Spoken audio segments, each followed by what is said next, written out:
రంగారెడ్డి జిల్లా చందన చెరువు వద్ద రాజా బహదూర్ వెంకట రామరెడ్డి విగ్రహం ఘనంగా ప్రారంభం చేశారు. ఈ విగ్రహాన్ని మాజీ మంత్రి మహేశ్వరం ఎమ్మెల్యే సబితా ఇంద్రారెడ్డి ఆవిష్కరించారు.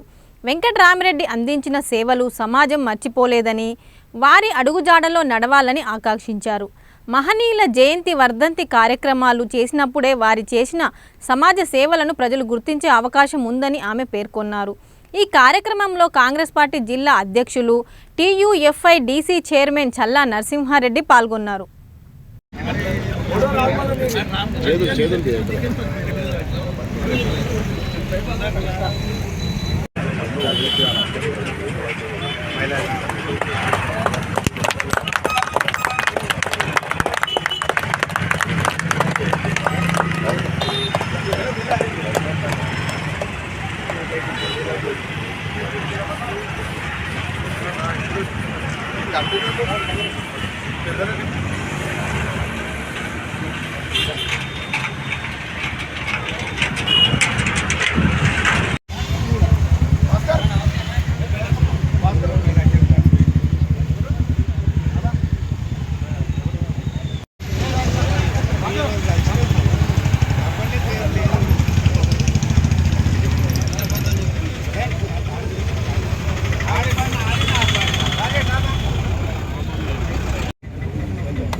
రామరెడ్డి గారి విగ్రహావిష్కరణకు వచ్చిన గౌరవనీయులు చల్లా నరసింహారెడ్డి గారు, ప్రభాకర్ రెడ్డి గారి ఆధ్వర్యంలో గౌరవ సోదరులందరూ కమిటీగా ఫామ్ అయిపోయి ఈ విగ్రహాన్ని ఆవిష్కరించుకున్నారు.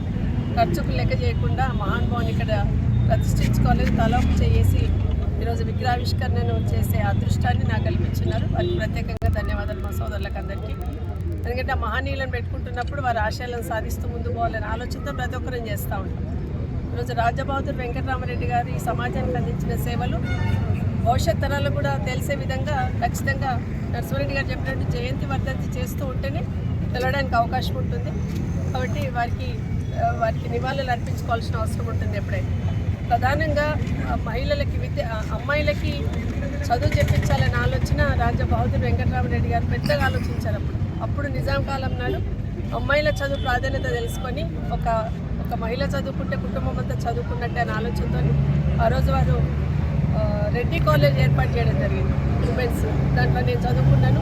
చాలా సంతోషం. ఎందుకంటే ఎప్పుడైనా కాలేజ్ గుర్తు చేసుకుంటున్నప్పుడు వెంకటరామరెడ్డి గారిని గుర్తు చేసుకుంటాను. ఎందుకంటే మహిళల కాలేజ్లో కూడా చదువుకునే అదృష్టం కలిగింది. అట్లా నాలాగా ఎంతోమంది అమ్మాయిలు ఆ కాలేజ్ నుండి పట్టా సర్టిఫికేట్ తీసుకొని బయటకు వస్తున్న ప్రతి సందర్భంలో వెంకటరామరెడ్డి గారిని గుర్తు చేసుకుంటాను. గతంలో గౌరవ కేసీఆర్ కూడా ముఖ్యమంత్రిగా ఉన్నప్పుడు వారు కూడా మన పోలీస్ అకాడమీకి రాజా బహదూర్ వెంకటరామరెడ్డి గారి పేరు పెట్టుకొని గౌరవించుకోవడం జరిగింది. ఎందుకంటే కమ్యూనిటీని బేస్ చేసుకొని, అంటే ఈ కమ్యూనిటీలో కూడా పేదవాళ్ళు ఉంటారు, ఈ కమ్యూనిటీలో కూడా అట్టారు వర్గాల వాళ్ళు ఉంటారు. కాబట్టి వాళ్ళ చదువుకు వాళ్ళ అభివృద్ధికి కూడా ల్యాండ్ కావాలంటే బుద్ధివెళ్ళి ఆ రోజు అలాట్ చేయడం జరిగింది. ప్రభుత్వాలు ఏ వచ్చినా కూడా ఏ వర్గమైనా కూడా ప్రతి వర్గంలో అత్యున్నత కింది స్థాయి ఉన్న వాళ్ళు ఉంటారు, కొంత ఎదిగిన వాళ్ళు ఉంటారు. సో ఈ కమ్యూనిటీలో కూడా దీంట్లో కూడా ఉంటుందనే ఉద్దేశంతో రిజర్వేషన్ ఇవ్వడం కానీ, అదేవిధంగా ల్యాండ్ అలాట్ చేయడం కానీ ఆ రోజు జరిగింది. వారికి కూడా ధన్యవాదాలు తెలియజేస్తూ, ఎక్కడున్నా కూడా ఎవరమైనా కూడా ఈరోజు ఇక్కడ అన్ని విగ్రహాలు ప్రతిష్ఠించుకున్నామండి. నిజంగా జిల్లాలు కూడా చేసుకున్న పుణ్యం అనుకుంటాను. ఈ చెరువు కట్టని ఆ రోజు గతంలో ఉన్న పెద్ద మనుషులందరూ ఏదైతే గొలుసు కట్టి చెరువు తీసుకొచ్చారు, ఈ ప్రాంతానికి నిజంగా పెద్దవాళ్ళని మర్చిపోవద్దు. ఒక మంచి ఆస్తిని ఇచ్చారు మనకు. చిన్న చెరువు పెద్ద చెరువు కాదు, చెరువులను ఇక్కడ పెట్టేసి ఆ ఒక్క చెరువు వల్ల చుట్టుపక్కల ప్రాంతం అంతా కూడా ప్రశాంతంగా ఆహ్లాదకరంగా ఉంటుంది. దాన్ని కూడా బ్యూటిఫికేషన్ చేసిన సందర్భంలో ఈ కట్ట మీద కూడా అందరి విగ్రహాలు ఏర్పాటు చేసుకున్నాం. ఎందుకంటే ప్రతి ఒక్క ఒక్కరు కూడా సమాజంలో వారికి ఉన్న అవకాశం సద్వినియోగం చేసుకొని అంత ఇంత సేవలు అందించిన వాళ్ళు. సో ఆ కమ్యూనిటీ వాళ్ళు వాళ్ళని స్ఫూర్తిగా తీసుకొని సమాజానికి వాళ్ళు కులపరంగా కాకుండా సమాజం బాగుపడాలని తపన చూపించున్నారు వాళ్ళందరూ. భవిష్యత్తులో కూడా మనం అలాగే వాళ్ళని స్ఫూర్తించుకుంటూ వాళ్ళని స్మరించుకుంటూ వాళ్ళు చేసిన పనులను చెప్పుకుంటూ భవిష్యత్ తరాలకు ఒక దిశానిర్దేశం చేసేటట్టు తప్పకుండా స్మరించుకుందామని ఇక్కడ విగ్రహాలు పెట్టే ప్రతి ఒక్కరు కూడా నా విజ్ఞప్తి. ఎవరైనా కూడా వాళ్ళ జయంతిని వర్ధంతిని ఖచ్చితంగా చేయాలని మరొకసారి